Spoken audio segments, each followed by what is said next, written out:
Koron has this spiritual status that it's like a giant in him, but he doesn't use it.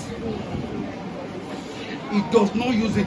He prefers the artistic area more than the spiritual grace. So on 2 occasions, 2 o'clock a.m., he calls me. Says, Yinka, ta ni mo fẹ́ fi àwọn aṣọ, ta ni mo fẹ́ fi sílẹ̀ ní Seraphim gẹ́gẹ́ bí ìyá mi ṣe fi mí sílẹ̀. And I replied him, I think he was arguing with me. Ó sọ̀rọ̀, ó ní ta lòun fẹ́ fi sílẹ̀. But my spiritual understanding couldn't catch what he was saying at that time. What he carries. The moment he dropped, I sing a song my normal way. Ẹ má gbé kíní lọ. Alàgbà ẹ má gbé kíní lọ. That is when a song busted out of me. Má gbé lọ o, má gbé lọ Olúṣẹ́gun. Má gbé lọ o, má gbé lọ. Ohun tó fi ṣàgbára ẹ̀mí o má gbé lọ. And I said it to him jokingly that ó lè gbé ti tíátà lọ. But don't leave these spiritual virtues to people. Impart them. And he said he's going to Osogbo. When he came back, we were at a 40 years anniversary. He danced like any other person. He sat down with us, and that was so we miss him a lot. Particularly me, I will miss him a lot. Thank you very much. Oh, the question.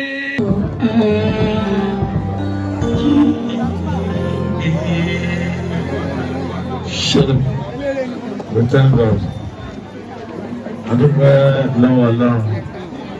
Lórí ìgbésí ayé Kẹ́hìndé aláàánú Olúṣẹ́gun ọmọ Akínrẹ̀mí ní ó ti wá ó sì ti padà gẹ́gẹ́ bí láti wí.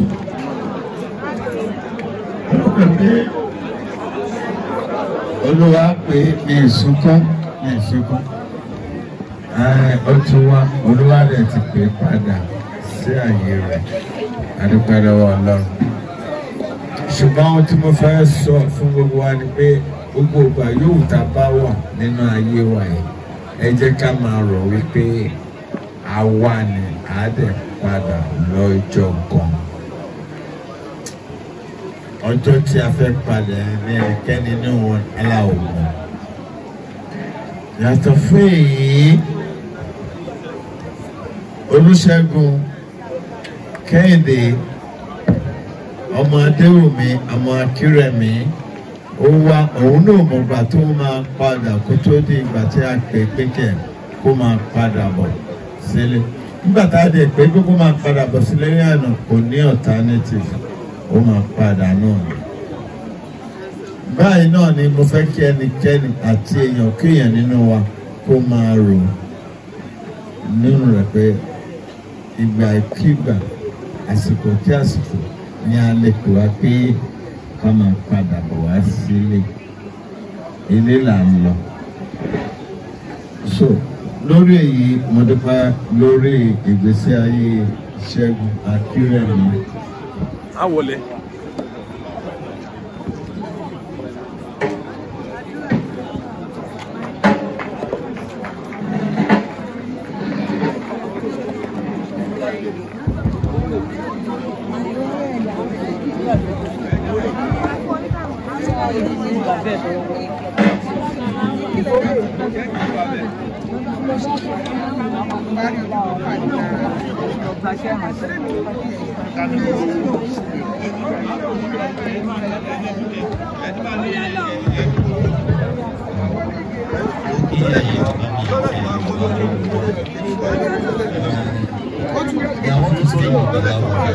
Nítorí pé ọmọ belong sí àárín wa ní Agége province.